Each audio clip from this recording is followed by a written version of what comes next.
नमस्कार, स्वागत है आपका राज्यसभा टीवी में। आपके साथ मैं हूं अभिलाषा पाठक।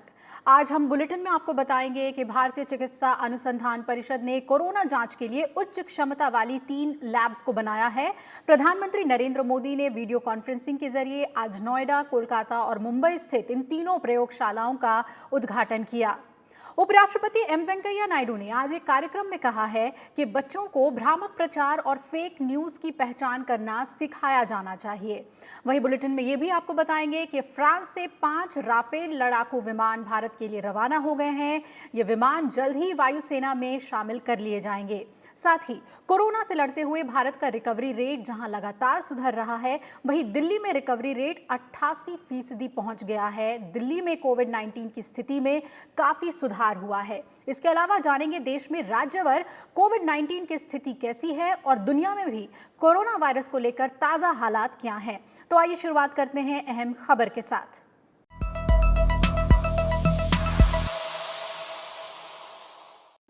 प्रधानमंत्री नरेंद्र मोदी ने कहा है कि देश में कोरोना वैश्विक महामारी से लड़ने के लिए जिस तरह सही समय पर सही फैसले लिए गए, आज उसी का परिणाम है कि भारत अन्य देशों के मुकाबले काफी संभली हुई स्थिति में है और आज हमारे देश में कोरोना से होने वाली मृत्यु बड़े बड़े देशों के मुकाबले काफी कम है।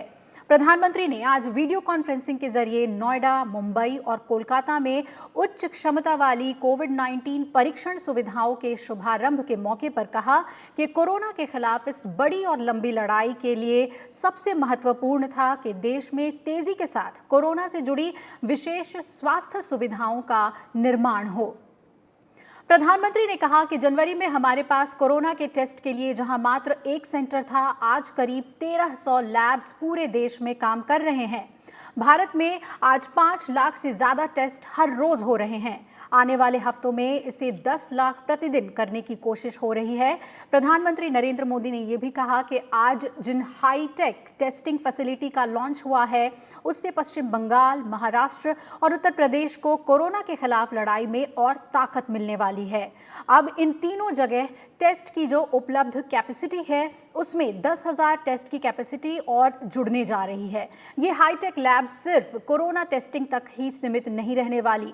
बहुत शुरुआत में ही केंद्र सरकार ने 15,000 करोड़ रुपए के पैकेज का ऐलान कर दिया था।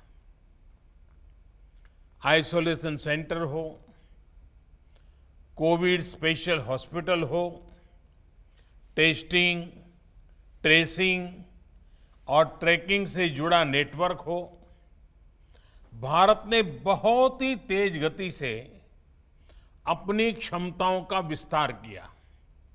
आज भारत में 11,000 से ज्यादा कोविड फैसिलिटीज हैं, 11 लाख से ज्यादा आइसोलेशन बेड्स हैं। आज भारत में 5 लाख से ज्यादा टेस्ट हर रोज हो रहे हैं और आने वाले हफ्तों में इसको 10 लाख प्रतिदिन करने की कोशिश हो रही है। प्रधानमंत्री नरेंद्र मोदी ने आने वाले त्योहारों में लोगों में संक्रमण ना फैले, इसके लिए सावधानी रखने और गांवों में कोरोना से लड़ाई कमजोर ना पड़ने देने की अपील की है। उन्होंने कहा कि कोरोना के खिलाफ लड़ाई में आज हम उस स्थिति पर आ चुके हैं जहां हमारे पास जागरूकता की कमी नहीं है। साइंटिफिक डेटा का विस्तार हो रहा है और संसाधन भी बढ़ रहे हैं। हमें मिलकर नया हेल्थ इंफ्रा तैयार करना है। जो हमारे पास गांव-गांव में सरकारी और प्राइवेट डिस्पेंसरीज हैं, क्लिनिक हैं, उनको ज्यादा सक्षम भी बना रहा है। ये हमें इसलिए भी करना है ताकि हमारे गांवों में कोरोना से लड़ाई कमजोर न पड़े। अभी तक गांवों ने इसमें बहुत अच्छा प्रदर्शन किया है।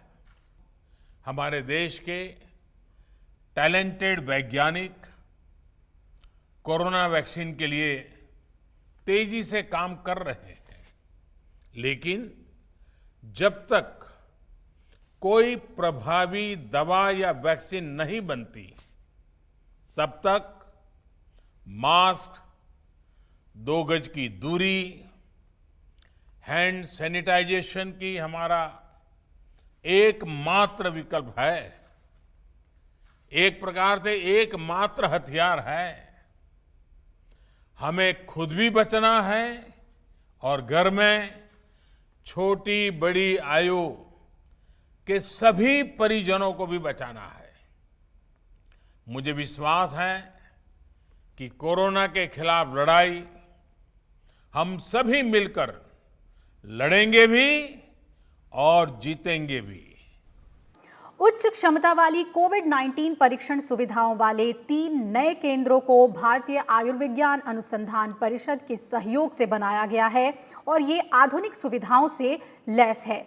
ये एक दिन में 10,000 से अधिक नमूनों का परीक्षण करने में सक्षम है, जिससे देश में परीक्षण करने की क्षमता बढ़ेगी, बीमारी की शुरुआती पहचान हो सकेगी और समय रहते उपचार करने में तेजी आएगी। केंद्र सरकार ने कोविड-19 महामारी का जल्द पता लगाने और नियंत्रण के लिए टेस्ट, ट्रैक और ट्रीट की रणनीति अपनाई है। इसी के तहत कोरोना से निपटने के अभियान में और तेजी लाने के लिए परीक्षण के 3 बड़े केंद्र खोले गए हैं। इन 3 उच्च क्षमता वाली परीक्षण सुविधाओं को रणनीतिक तौर पर ICMR राष्ट्रीय कैंसर निवारण और अनुसंधान संस्थान नोएडा, ICMR राष्ट्रीय प्रजननीय स्वास्थ्य अनुसंधान संस्थान मुंबई और ICMR राष्ट्रीय हैजा और आंतर बीमारी संस्थान कोलकाता में स्थापित किया गया है, जो हर रोज 10,000 से ज्यादा नमूनों का परीक्षण करने में सक्षम है। NIPCR में बनी लैब में सबसे ज्यादा 12 RT-PCR मशीनें लगी हैं, वहीं 4 ऑटोमेटिक RNA स्टेक्टर भी हैं। इन प्रयोगशालाओं में संक्रामक क्लिनिकल सामग्री से स्वास्थ्य कर्मियों को बचाने और उनके परिवर्तनकार यानी टर्न अराउंड टाइम को कम करने में मदद मिलेगी। सभी लैब लाइव बायोसेफ्टी लेवल 2 से लैस हैं, जो कोविड-19 की जांच के लिए जरूरी है। इन प्रयोगशालाओं में कोविड के अलावा अन्य बीमारियों का भी परीक्षण हो सकेगा और महामारी खत्म होने के बाद हेपेटाइटिस B और C, HIV, mycobacterium, tuberculosis, cytomegalovirus, chlamydia, dengue जैसी बीमारियों के लिए भी परीक्षण का काम होगा। कोरोना की जांच के लिए देश में अभी तक 1,310 लैब काम कर रही हैं, जिसमें 906 सरकारी लैब हैं। जुलाई महीने में अब तक रोजाना औसत 3 लाख से ज्यादा सैंपल टेस्ट किए गए हैं। Bureau report, Rajya Sabha TV. देश में अब तक 9 लाख से ज्यादा लोग कोरोना को मात दे चुके हैं और रिकवरी रेट 64% के करीब पहुंच गया है।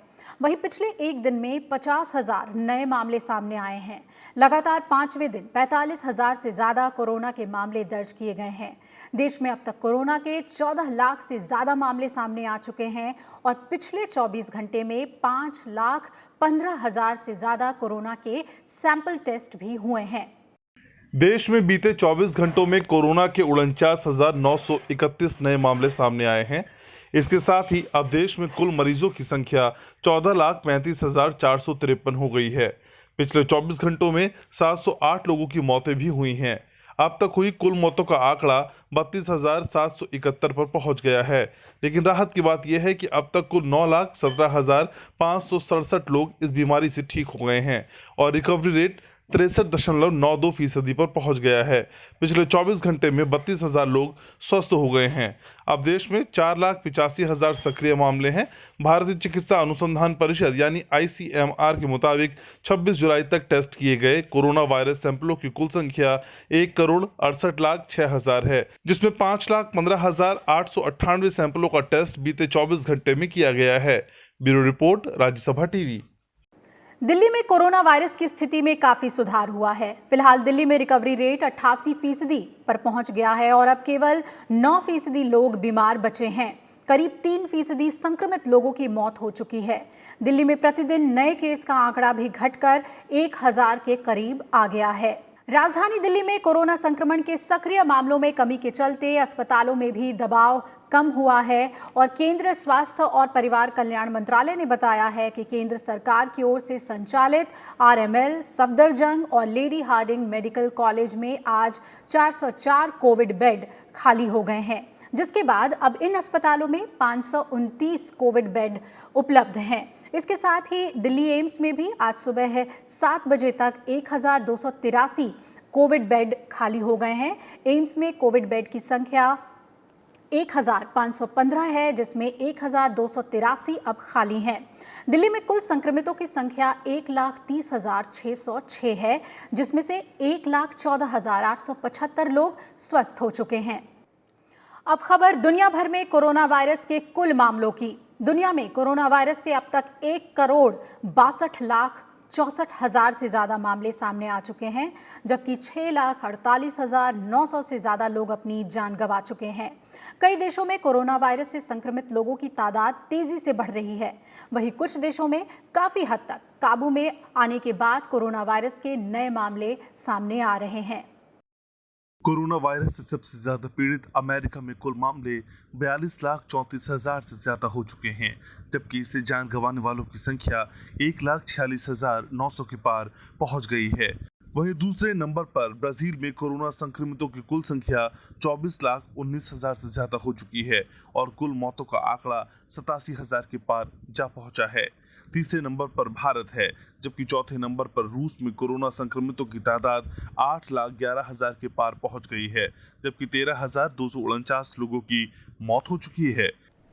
वहीं कुछ देशों में काफी हद तक काबू में आया कोरोना वायरस एक बार फिर नए मामलों के साथ दस्तक दे रहा है, जिससे उन देशों की चिंताएं बढ़ गई हैं। स्पेन, जापान, हांगकांग और इजराइल में फिर मामले सामने आने के बाद वहां की सरकारों ने लोगों से सतर्क रहने को कहा है। Bureau report, Rajya Sabha TV.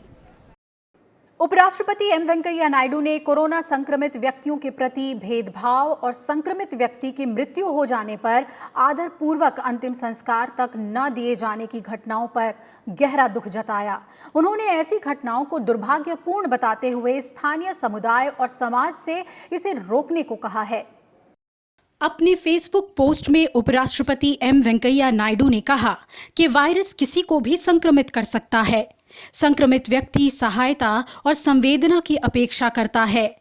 उपराष्ट्रपति ने कहा, ऐसा खेदजनक असंवेदनशील भेदभाव भारत की उस सहिष्णुतावादी परंपरा के खिलाफ है जिसने समय समय पर आहत मानवता के प्रति दया और करुणा का व्यवहार किया है। संक्रमित व्यक्ति की अंत्येष्टि पर मनाही की घटनाओं पर दुख जताते हुए उन्होंने लिखा कि ये भारतीय मूल्यों के खिलाफ है। जहां शोक संतप्त परिवार के प्रति संवेदना रखी जाती है, ढांढस और भरोसा दिया जाता है। उपराष्ट्रपति ने कहा है कि ऐसे व्यवहार का मूल कारण लोगों में जानकारी का ना होना है। इसके लिए आवश्यक है कि स्वास्थ्य प्रशासन और मीडिया लोगों तक प्रामाणिक जानकारी प्रदान करने के लिए विशेष जागरूकता अभियान चलाए। उपराष्ट्रपति ने उम्मीद जताई है कि साझे प्रयास से हम इस महामारी के प्रभावों से उबरने में सफल होंगे। उन्होंने कहा कि सबसे पहले नागरिकों को जिम्मेदारी पूर्वक आचरण करना होगा। मास्क लगाना, हाथ धोना, सामाजिक दूरी जैसी सावधानियों का पालन करना होगा। उन्होंने प्रतिरोधक क्षमता बढ़ाने के लिए योग के अभ्यास की सलाह भी दी। फेसबुक पोस्ट में उपराष्ट्रपति ने कारगिल युद्ध में वीरगति को प्राप्त अमर शहीदों को श्रद्धांजलि अर्पित करते हुए लिखा कि मातृभूमि की एकता, अखंडता और संप्रभुता की रक्षा के लिए भारत की सशस्त्र सेनाओं के शौर्य, साहस, देशभक्ति और उनके बलिदानों के प्रति संपूर्ण राष्ट्र सदैव कृतज्ञ रहेगा। उन्होंने किसानों जैसे अनजान कोरोना योद्धाओं के प्रति आभार व्यक्त करने का आह्वान किया, जो निस्वार्थ भाव से देश की खाद्य सुरक्षा सुनिश्चित करते हैं। उपराष्ट्रपति ने स्वास्थ्य कर्मियों, स्वच्छता कर्मियों, पुलिस, मीडिया और सामान पहुंचाने वाले कर्मियों जैसे कोरोना योद्धाओं के प्रयासों में सहयोग और समर्थन देने का आग्रह किया। Bureau report, Rajya Sabha TV. उपराष्ट्रपति एम वेंकैया नायडू ने कहा है कि बच्चों को भ्रामक प्रचार और फेक न्यूज़ की पहचान करना सिखाया जाना चाहिए। आज टाइम्स स्कॉलर्स इवेंट के मौके पर उपराष्ट्रपति ने 200 से अधिक मेधावी युवा प्रतिनिधियों को संबोधित करते हुए इस बात पर जोर दिया। उन्होंने वीडियो कॉन्फ्रेंसिंग के जरिए कार्यक्रम को संबोधित किया। Circumstances also demand that we teach them to navigate through all the misinformation and fake news that infest the media landscape, especially the new media environment today. Like the legendary bird, the Hamsa, Our children must be able to assimilate and absorb the truth and discard the lies. I am certain that initiatives like the Times Scholar will certainly help mold a generation of scholarly youngsters who read to broaden their horizons, raise their aspirations, and discover that reading and learning can be truly pleasurable activities. Corona महामारी के चलते शिक्षा सत्र में आए व्यवधान की चर्चा करते हुए उपराष्ट्रपति ने युवा विद्यार्थियों से चिंतित नहीं होने को कहा। उन्होंने कहा कि ये परिस्थितियां किसी के वश में नहीं हैं। उन्होंने छात्रों से जीवन की ऊंच नीच में भी मानसिक और भावनात्मक रूप से दृढ़ रहने को कहा। For instance, the pandemic-led disruption in the academic schedule must have caused anxiety and stress among many students. It is in such circumstances that one should remain imperturbable and not get disturbed by the events which are beyond one's control. All of you are young and need to develop a strong emotional quotient and the ability to weather ups and downs in life. वहीं भूतपूर्व राष्ट्रपति doctor APJ Abdul Kalam को याद करते हुए उपराष्ट्रपति ने छात्रों को ऊंचे लक्ष्य स्थापित करने और ऊंचे स्वप्न देखने के लिए कहा। उन्होंने कहा कि ऊंचे लक्ष्यों को पूरा करने के लिए आत्म अनुशासन, कठिन परिश्रम, एकाग्र संकल्प और हर परिस्थिति में संतुलन बनाए रखने जैसे गुण आवश्यक हैं। टाइम्स स्कॉलर्स कार्यक्रम छात्रों को पढ़ने की आदत को बढ़ावा देने के साथ साथ 10वीं और 12वीं के 100 मेधावी छात्रों को प्रोत्साहित करता है और स्कॉलरशिप भी देता है। संसद की कार्मिक, लोक शिकायत, विधि और न्याय संबंधी समिति भारत में वर्चुअल कोर्ट्स, केस मैनेजमेंट और कोर्ट मैनेजमेंट के विषय पर गहन पड़ताल कर रही है। इसी क्रम में आज समिति की बैठक हुई। इस दौरान न्याय विभाग के सचिव वरुण मिश्रा और सुप्रीम कोर्ट के महासचिव जैसे अधिकारियों ने समिति को विषय से जुड़े विभिन्न मुद्दों पर जानकारी मुहैया कराई। बैठक के दौरान विषय से संबंधित प्रस्तुति भी दी गई। राज्यसभा सांसद भूपेंद्र यादव की अध्यक्षता वाली इस समिति की ये 13वीं बैठक थी। करीब 1.25 घंटे चली इस बैठक में 11 सांसद मौजूद रहे। समिति की अगली बैठक 5 अगस्त को होगी। कोरोना संकट के बाद निवेश आकर्षित करने की चुनौतियों और संभावनाओं को लेकर संसद की वाणिज्य संबंधी स्थायी समिति ने पड़ताल शुरू की है। विजय साई रेड्डी की अध्यक्षता वाली इस समिति की आज बैठक हुई। इस दौरान 13 सदस्य मौजूद रहे। बैठक के पहले भाग में समिति ने अपनी 154वीं रिपोर्ट को मंजूरी दी। ये रिपोर्ट कृषि, समुद्री उत्पादों, रोपड़ फसलों समेत विभिन्न उत्पादों के निर्यात से संबंधित है। बैठक के दूसरे भाग में वाणिज्य और उद्योग मंत्रालय के तहत उद्योग सचिव और आंतरिक व्यापार विभाग के सचिव ने प्रस्तुति दी। समिति मंगलवार को भी मुलाकात करेगी। इस दौरान एमएसएमई विभाग के सचिव ने विभिन्न मुद्दों पर जानकारी। राजस्थान में जारी सियासी संग्राम के बीच राज्यपाल कलराज मिश्र ने राज्य सरकार को संवैधानिक तौर तरीकों के अनुसार विधानसभा सत्र बुलाने के लिए कहा है। राज्यपाल की तरफ से राज्य सरकार को 3 बिंदुओं पर कार्यवाही किए जाने का परामर्श दिया गया है। राज्यपाल की तरफ से राज्य सरकार को कहा गया है कि विधानसभा का सत्र 21 दिन का स्पष्ट नोटिस देकर बुलाया जाए, जिससे संविधान के अनुच्छेद 14 के अंतर्गत प्राप्त मौलिक अधिकारों की मूल भावना के तहत सभी को समान अवसर की उपलब्धता सुनिश्चित हो सके। साथ ही महत्वपूर्ण सामाजिक और राजनीतिक प्रकरणों पर स्वस्थ बहस ऑनलाइन प्लेटफॉर्म पर किए जा सकें, ताकि सामान्य जनता को कोविड-19 के संक्रमण से बचाया जा सके। दूसरे परामर्श के तहत राजभवन की तरफ से कहा गया है कि विधानसभा सत्र में अगर किसी भी परिस्थिति में विश्वास मत हासिल करने की कार्यवाही की जाती है तो विश्वास मत प्राप्त करने की संपूर्ण प्रक्रिया संसदीय कार्य विभाग के प्रमुख सचिव की उपस्थिति में की जाए और पूरी कार्यवाही की वीडियो रिकॉर्डिंग कराई जाए। विश्वास मत केवल हाँ या नहीं के बटन के माध्यम से ही किया जाए। ये भी सुनिश्चित किया जाए कि ऐसी स्थिति में विश्वास मत का सजीव प्रसारण किया जाए। तीसरे बिंदु में राज्यपाल ने गहलोत सरकार से ये स्पष्ट करने के लिए कहा है कि अगर विधानसभा का सत्र आहूत किया जाता है तो सत्र के दौरान सामाजिक दूरी का पालन किस प्रकार किया जाएगा। विधानसभा सत्र के दौरान परिसर में 200 विधायक और 1000 से ज्यादा अधिकारी और कर्मचारी एकत्रित होंगे। इसे लेकर राजभवन की तरफ से पूछा गया है कि ऐसे में इन सभी को संक्रमण का खतरा नहीं हो और अगर किसी को संक्रमण हुआ तो उसे अन्य लोगों में फैलने से कैसे रोका जाएगा। दूसरी तरफ राजस्थान विधानसभा के स्पीकर सीपी जोशी ने सुप्रीम कोर्ट से अपनी उस याचिका को वापस ले लिया है जिसे राजस्थान हाई कोर्ट के फैसले के खिलाफ दायर किया गया था। सुप्रीम कोर्ट ने याचिका वापस लेने की अपील स्वीकार कर ली।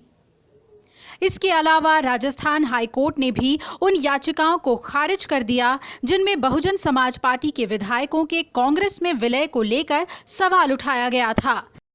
Bureau report, Rajya Sabha TV. केंद्रीय रिजर्व पुलिस बल का आज 82वां स्थापना दिवस है और इस मौके पर उपराष्ट्रपति एम वेंकैया नायडू, प्रधानमंत्री नरेंद्र मोदी और केंद्रीय गृह मंत्री अमित शाह ने सीआरपीएफ कर्मियों को शुभकामनाएं दी हैं। सीआरपीएफ दिवस के मौके पर दिल्ली में कार्यक्रम का आयोजन भी हुआ।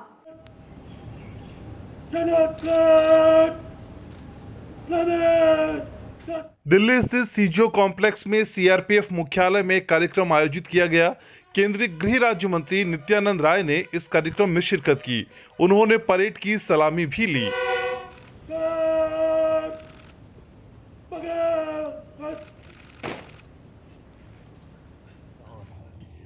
केंद्रीय रिजर्व पुलिस बल को राष्ट्र के शांति रक्षक बताते हुए उपराष्ट्रपति एम वेंकैया नायडू ने ट्वीट संदेश में कहा कि केंद्रीय रिजर्व पुलिस बल राष्ट्र के प्रति समर्पण, सेवा और उसकी सुरक्षा का पर्याय है। स्थापना दिवस के मौके पर उपराष्ट्रपति ने सीआरपीएफ के सभी सदस्यों और उनके परिजनों को बधाई और शुभकामनाएं दी। प्रधानमंत्री ने ट्वीट संदेश में कहा कि इस असाधारण बल के 82वें स्थापना दिवस पर सीआरपीएफ के सभी कर्मियों को शुभकामनाएं। उन्होंने कहा कि सीआरपीएफ हमारे राष्ट्र को सुरक्षित रखने में सबसे आगे है और इस बल के साहस और कुशलता की प्रशंसा सर्वत्र होती है। आने वाले वर्षों में सीआरपीएफ और भी नई बुलंदियों पर पहुंचे, प्रधानमंत्री ने ये कामना की। केंद्रीय गृह मंत्री अमित शाह ने भी केंद्रीय रिजर्व पुलिस बल के स्थापना दिवस के मौके पर शुभकामनाएं दी। उन्होंने कहा कि सीआरपीएफ पराक्रम, साहस और बलिदान का प्रतीक है। उन्होंने कहा कि बल ने एक बार देश को फिर गौरवान्वित किया है। गृह मंत्री ने कहा कि वैश्विक महामारी कोविड-19 में सीआरपीएफ के समर्पण भाव से इसकी सेवा का कोई सानी नहीं है। केंद्रीय रिजर्व पुलिस बल की स्थापना 27 जुलाई 1939 को नीमच में ही हुई थी। चाहे वह लश्कर तोयबा हो, चाहे हिजबुल मुजाहिदीन हो या अन्य कोई संगठन हो, उसके सारे कमांडर मारे गए हैं। अब कोई पनपने की भी कोशिश करता है तो या तो यो अपने विचार में बदलाव लाता है या फिर इस धरती से उसका नामो निशान मिट जाता है। ऐसा कर्तव्य सीआरपीएफ के लोगों ने देश की सेना और जम्मू कश्मीर पुलिस के साथ मिलकर आपने इतना बड़ा काम और इतने बड़े काम को अंजाम देने का आप प्रयास नहीं कर रहे हैं, उसमें काफी आप सफलता हासिल कर रहे हैं। फ्रांस से 5 राफेल लड़ाकू विमान भारत के लिए रवाना हो गए हैं। ये विमान 29 जुलाई को अंबाला एयरबेस पहुंच जाएंगे, जहां इन्हें वायुसेना में शामिल किया जाएगा। फ्रांस के बोर्डो शहर स्थित मेरिनियाक एयरबेस से 7000 किलोमीटर की हवाई दूरी तय करके ये 5 लड़ाकू विमान बुधवार को अंबाला एयरबेस पहुंचेंगे। इस दौरान विमानों में एयर टू एयर ईंधन भरा जाएगा। यात्रा के बीच इन विमानों को संयुक्त अरब अमीरात में एक एयरबेस पर उतारा जाएगा। इसके बाद 5 लड़ाकू विमान अंबाला एयरबेस के लिए आगे का सफर तय करेंगे। इन 5 विमानों को भारतीय वायुसेना के पायलट लेकर आ रहे हैं। फ्रांस की कंपनी दसॉ एविएशन ने इसे तैयार किया है। कंपनी की तरफ से भारतीय पायलटों और सपोर्टिंग स्टाफ को राफेल और हथियारों के इस्तेमाल के बारे में संपूर्ण प्रशिक्षण दिया गया है। भारत को पहला राफेल विमान पिछले साल अक्टूबर में सौंपा गया था।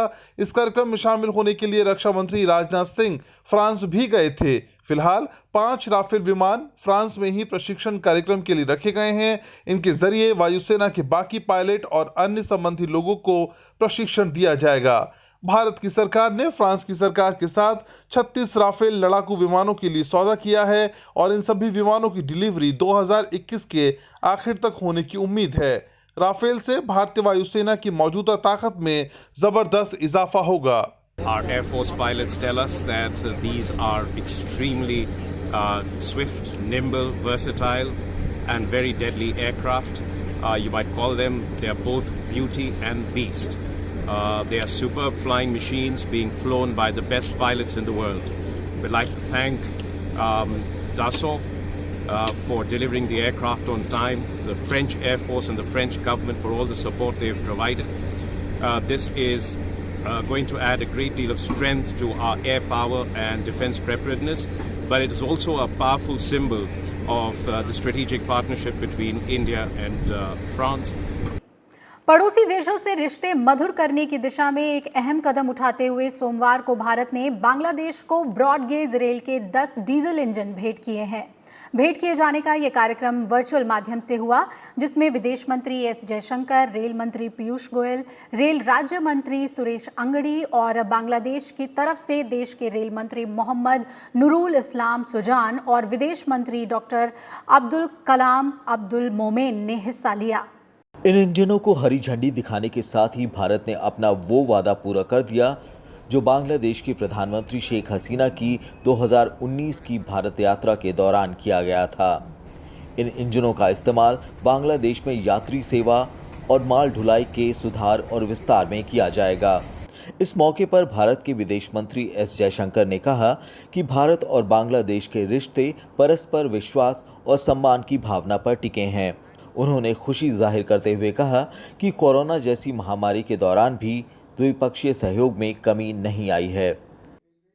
The pandemic has also forced us to come up with innovative solutions aimed at minimizing disruption to our supply chain logistics. Thanks to our well-timed efforts, the business communities of the two countries have started utilizing freight trains for transporting commodities and raw materials for manufacturing industries. The movement of freight via rail has also ensured the supply of essential commodities and they continued undisrupted. इन 10 इंजनों को मिला लें तो 1996 से लेकर अब तक भारत बांग्लादेश को 60 डीजल इंजन और 120 यात्री डिब्बे दे चुका है। ये सभी इंजन 3300 हॉर्स पावर के हैं और इनकी अधिकतम रफ्तार 120 किलोमीटर प्रति घंटा है। These locomotives will be useful in handling the growing freight train operations between India and Bangladesh. To suit the Bangladesh Railways requirement and ensure the usability of these locomotives, they have been modified to suit your conditions. कोविड-19 महामारी के दौर में भी railway Bharat और बांग्लादेश को जोड़ने में काफ़ी कारगर साबित हुई है। दोनों देशों के बीच में इस महामारी के बीच 103 मालगाड़ियाँ चली हैं, जिनमें से कि भारत से सामान बांग्लादेश की तरफ गए हैं। इसके अलावा दोनों देशों के बीच पार्सल और कंटेनर सेवाओं की भी शुरुआत रेलवे के माध्यम से हुई है। चूँकि पैंडेमिक सिचुएशन में सड़क रास्ते बंद थे, इसलिए रेल रास्ते काफ़ी उपयोगी साबित हो रहे हैं। राज्यसभा टेलीविज़न के लिए दिल्ली से मैं अखिलेश सुमन। कृषि और उससे संबंधित उद्योग सुस्ती के दौर से निकल विकास की गति को नई तेजी देने का मादा हम रखते हैं और आने वाले दिनों में इनकी क्षमता और सामर्थ्य को प्रोत्साहन देने की जरूरत है। ये कहना है भारतीय रिजर्व बैंक के गवर्नर शक्तिकांत दास का। सोमवार को मुंबई में CII की नेशनल काउंसिल को संबोधित करते हुए उन्होंने कहा कि कृषि के अलावा जिन क्षेत्रों से विकास की गति को तेजी मिलेगी वो हैं 2 नवीकरणीय ऊर्जाओं का मिश्रित उपयोग, सूचना और संचार तकनीक का बेहतर इस्तेमाल, स्टार्टअप के विकास को बल देना, घरेलू और वैश्विक स्तर पर आपूर्ति श्रृंखला को मजबूत करना और इंफ्रास्ट्रक्चर को मजबूत करना। These dynamic shifts which I have highlighted in our economy need to be converted into structural transformations which yield sizable benefits for our economy and help to position India as a leader in the league of nations. They involve testing challenges but also the reaping of significant rewards. Indian industry will have the pivotal role in what could be a silent revolution. देश के पूर्व राष्ट्रपति APJ Abdul Kalam की आज 5वीं पुण्यतिथि है। 2002 में डॉक्टर APJ अब्दुल कलाम भारतीय गणतंत्र के 11वें निर्वाचित राष्ट्रपति चुने गए थे। एक महान वैज्ञानिक और इंजीनियर के तौर पर उन्होंने देश की प्रगति में उल्लेखनीय योगदान दिया। वैज्ञानिक के तौर पर उन्होंने 4 दशकों तक DRDO और भारतीय अंतरिक्ष अनुसंधान संगठन को संभाला और भारत के नागरिक अंतरिक्ष कार्यक्रम और सैन्य मिसाइल के विकास के प्रयासों में सफलता दिलाई। बैलिस्टिक मिसाइल और प्रक्षेपण यान प्रौद्योगिकी के विकास के कार्यों के लिए उन्हें मिसाइल मैन के रूप में पूरी दुनिया में सम्मान मिला। आज उन्हें याद करते हुए उपराष्ट्रपति एम वेंकैया नायडू ने ट्वीट कर लिखा कि भारत के पूर्व राष्ट्रपति डॉक्टर एपीजे अब्दुल कलाम की पुण्यतिथि के अवसर पर उनके यशस्वी कृतित्व, उनकी स्मृति को सादर प्रणाम करता हूं। एक महान वैज्ञानिक और मानवतावादी जननायक के रूप में उन्होंने राष्ट्र के समक्ष उत्कृष्टता के अनुकरणीय मानदंड स्थापित किए। वहीं केंद्रीय गृह मंत्री अमित शाह ने भी ट्वीट कर पूर्व राष्ट्रपति की विद्वता और सादगी को नमन करते हुए कहा कि जनता के राष्ट्रपति कलाम आने वाली पीढ़ियों को भी प्रेरित करते रहेंगे। 1997 में कलाम साहब को भारत का सर्वोच्च नागरिक सम्मान भारत रत्न प्रदान किया गया था। पूर्व राष्ट्रपति एपीजे अब्दुल कलाम का निधन 27 जुलाई 2015 को मेघालय के शिलांग में हुआ था, जब वो विश्वविद्यालय के एक कार्यक्रम में मौजूद थे। उनकी पुण्यतिथि पर आज पूरा राष्ट्र उन्हें नमन कर रहा है। और इसी के साथ इस बुलेटिन में फिलहाल इतना ही। हम उम्मीद करते हैं कि आप कोरोना वायरस को मात देने के लिए अपना सहयोग दे रहे होंगे। मास्क जरूर लगाएं और सोशल डिस्टेंसिंग जरूर बरतें। अपना ख्याल रखें। नमस्कार।